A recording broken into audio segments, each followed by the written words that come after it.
A Máscara de Ferro, o segredo sombrio da justiça medieval. Cena inicial. Close-up em um olho com sangue seco ao redor, seguido por um vislumbre rápido de uma máscara de ferro com pontas internas. Narrador, voz tensa e intrigante. Em 1347, uma mulher persa chamada Fátima enfrentou um juiz. O sangue seco em seus olhos contava uma história de 6 meses de agonia, trancada em uma máscara de ferro. Não uma máscara qualquer, uma armadilha projetada para cegá-la ao menor movimento da cabeça. Mas o pior não era a dor. As pontas não eram para matar, mas para perfurar lentamente, forçando uma escolha cruel: ver o mundo ou manter a visão.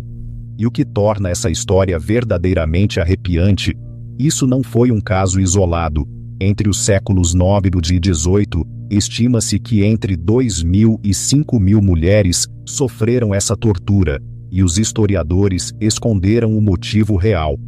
Transição rápida, imagens de manuscritos antigos, mapas do Califado Abássida e um vislumbre de uma cidade movimentada como Bagdá. Narrador.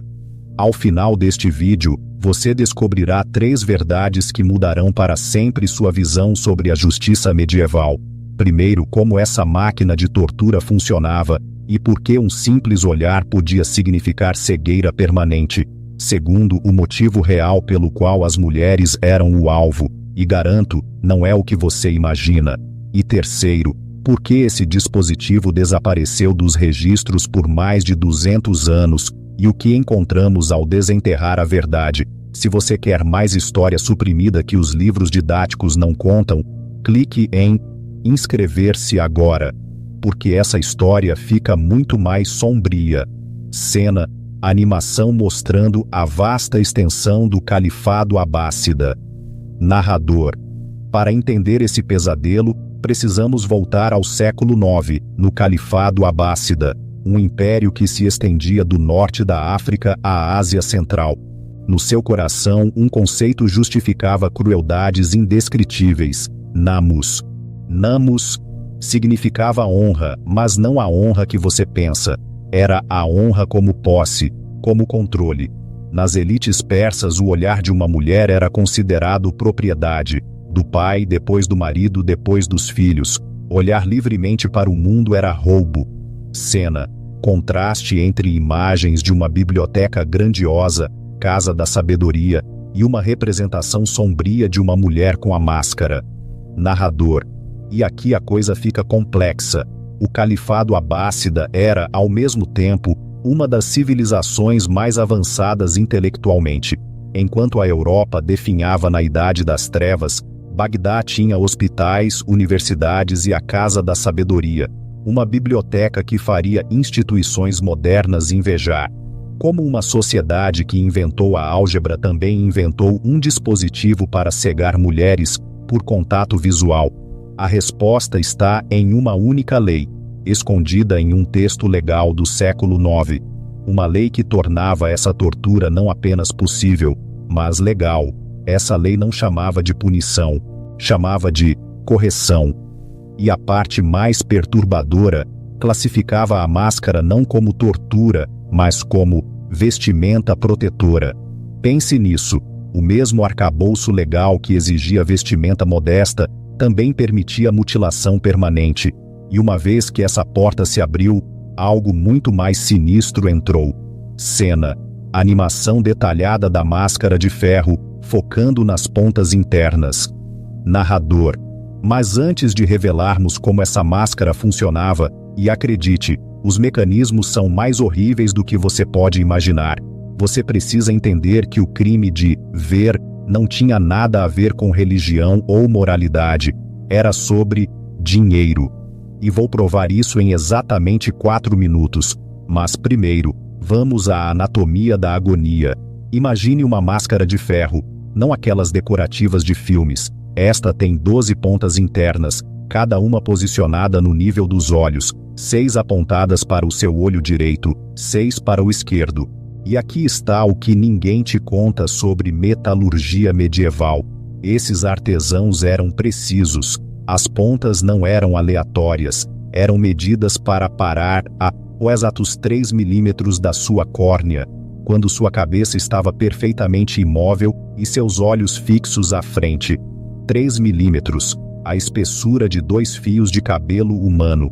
A máscara travava na nuca com um mecanismo que só o guardião, geralmente um parente homem ou autoridade religiosa, podia abrir. E aqui reside o verdadeiro mal. Você poderia sobreviver usando essa máscara indefinidamente se nunca se movesse. Vire a cabeça para a direita, as pontas esquerdas perfuram seu olho esquerdo. Vire para a esquerda, as pontas direitas fazem seu trabalho. Tente olhar para o céu, para os pés, para qualquer lugar que não seja reto. As pontas te encontram. Tucena. Imagem de um manuscrito de Al-Jarris, com destaque para um trecho específico. Narrador. Nossa principal fonte vem de um lugar inesperado. Al-Jarris, um estudioso do século IX, famoso por seu Livro dos Animais. Em uma passagem que a maioria dos historiadores ignora, ele descreve o que chama de véus de ferro, máscaras usadas para corrigir o olhar errante de mulheres imodestas. Mas Al-Jarris inclui um detalhe que gela o sangue. O véu de ferro ensina paciência pela proximidade da consequência. A mulher aprende a imobilidade, pois o movimento traz sua própria punição. Leia de novo. O movimento traz sua própria punição. O dispositivo era projetado para que você se tornasse o instrumento da sua própria tortura.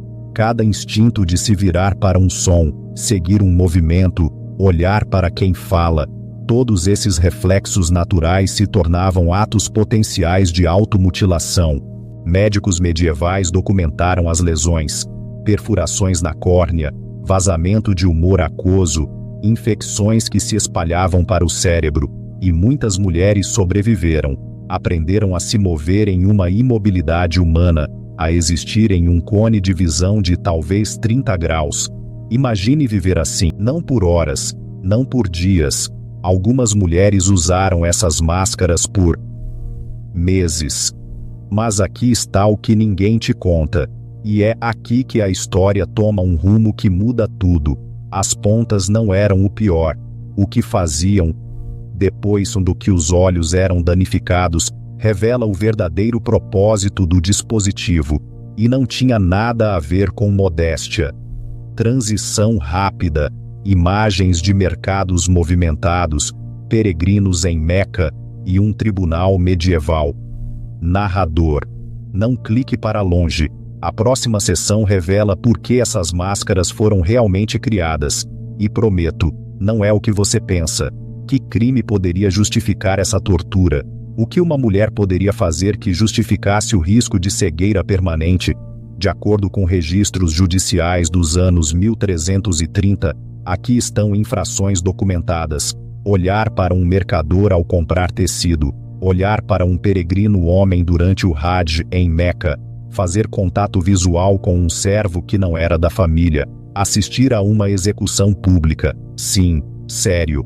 Não eram acusações de adultério. Não eram evidências de impropriedade. Estamos falando de contato visual acidental em espaços públicos lotados. Cena. Ilustração de Ibn Battuta, viajando pelo mundo islâmico. Narrador. Nosso relato mais detalhado vem de Ibn Battuta, o viajante do século XIV, que documentou tudo o que viu pelo mundo islâmico. Em seus diários dos anos 1330, na Pérsia, ele descreve encontrar penitentes mascaradas, mulheres arrastando-se por praças de mercado em máscaras de ferro, guiadas por parentes homens. Ele escreve: perguntei sobre o crime delas, esperando ouvir sobre adultério ou roubo. Em vez disso me disseram simplesmente: elas olharam. Mas aqui a coisa fica ainda mais sombria. Ibn Battuta nota algo peculiar. Quase todas essas penitentes eram viúvas, ou mulheres que haviam herdado propriedades recentemente. Pare e pense nisso por um momento. Na lei persa medieval, mulheres podiam herdar. Uma viúva poderia receber o negócio de mercadorias do marido, suas propriedades, suas conexões comerciais. Mas eis o problema: ela só poderia gerenciar essa herança se fosse capaz. E uma mulher cega não podia administrar um negócio, não podia verificar remessas, não podia negociar contratos, não podia identificar devedores, nem mesmo assinar documentos com confiança. Assim, a tutela reverteria para parentes homens, seus filhos, seus cunhados, os parceiros de negócios do falecido marido. Você está começando a ver o padrão? O crime de ver não era sobre proteger a modéstia, era sobre criar cegueira legal para transferir riqueza.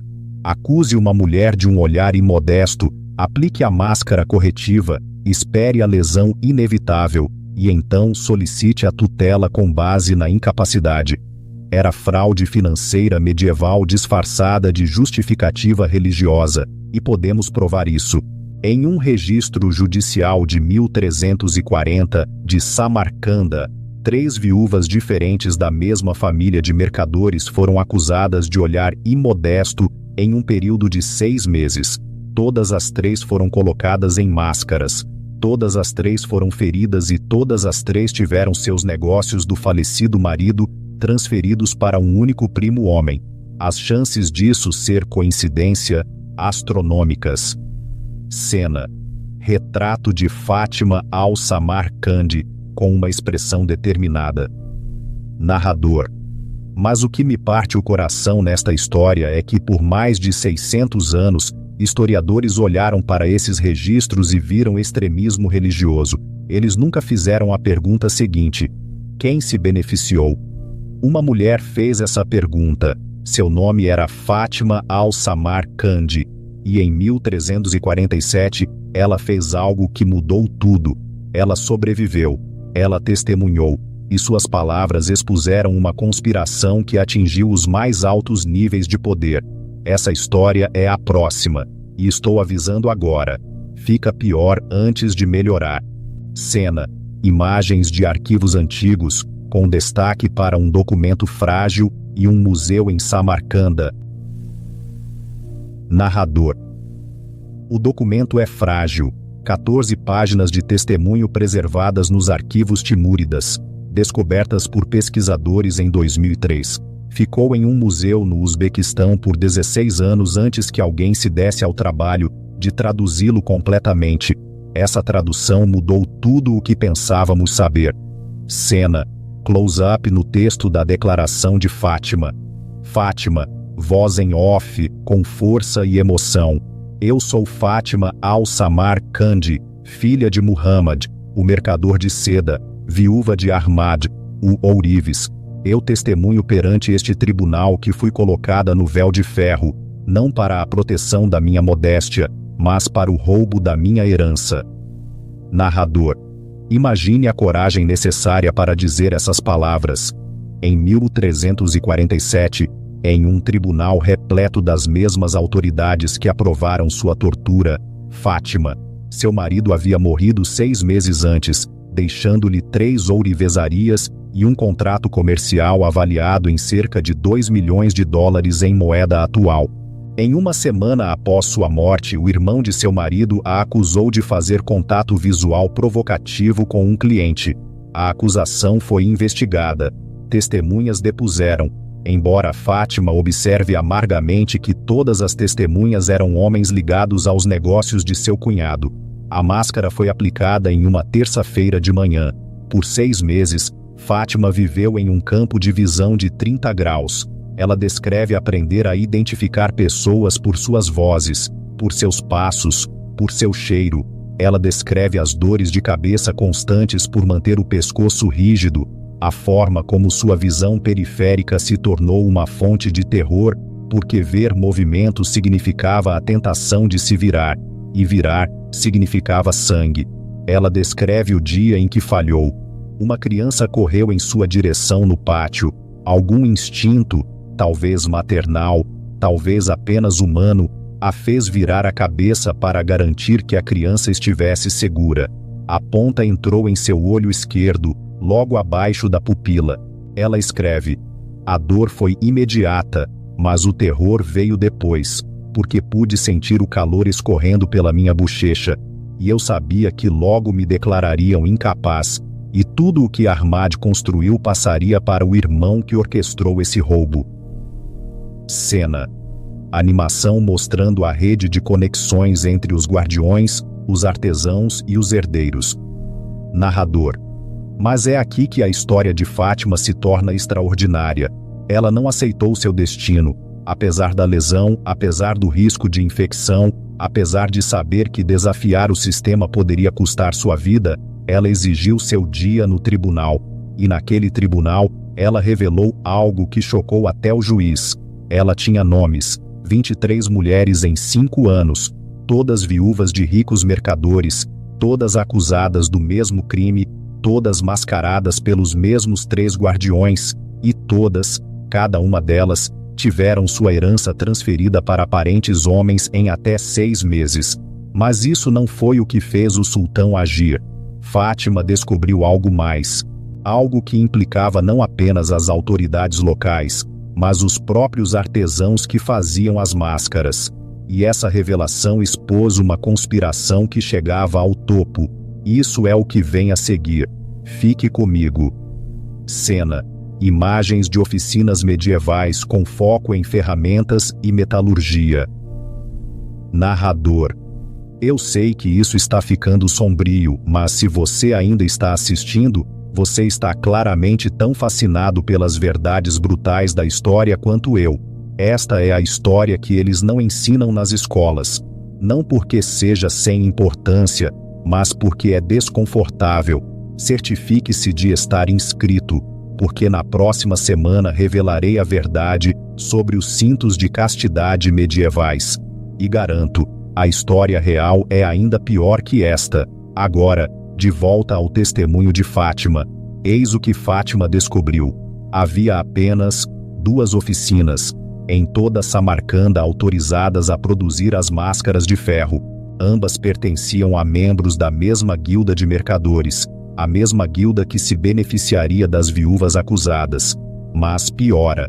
Ela obteve recibos. Na Pérsia medieval, tudo era documentado, porque a documentação era como você provava propriedade, como resolvia disputas, como reivindicava dívidas, e esses recibos mostravam que os guardiões pagavam pelas máscaras. Máscaras caras, máscaras que custavam o equivalente ao que um artesão ganharia em 6 meses.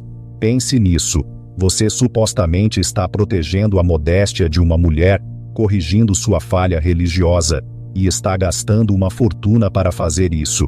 Onde está a lógica? A menos que a máscara não fosse o produto, a almocerança era o produto, e a máscara era o investimento. Gaste o salário de 6 meses em uma máscara, ganhe acesso a uma herança de $2 milhões. Isso não é fanatismo religioso, isso é capital de risco. Cena: imagens de um sultão em seu trono, com um ar de autoridade. Narrador: quando o testemunho de Fátima chegou ao sultão Abu Said em 1348, ele enfrentou uma crise. Não eram apenas casos aleatórios de abuso. Era fraude organizada usando a lei religiosa como cobertura, e se ele não agisse, estaria admitindo que o próprio sistema legal era cúmplice. Então ele fez algo sem precedentes. Ele proibiu as máscaras inteiramente. O decreto de 1348 as chamou de instrumentos de falsa piedade, mascarando o roubo verdadeiro. Ele ordenou a destruição de todas as máscaras existentes. Ele retirou os direitos de tutela de qualquer um que tivesse lucrado com a lesão de uma mulher mascarada. E por um breve momento pareceu que a justiça havia vencido. Mas eis a questão sobre sistemas construídos sobre opressão. Eles se adaptam. As máscaras foram para a clandestinidade. A prática continuou em áreas rurais, longe da autoridade do sultão. Temos registros de lesões relacionadas a máscaras aparecendo em textos médicos ao longo dos séculos XIV, XV e até o início do XVII.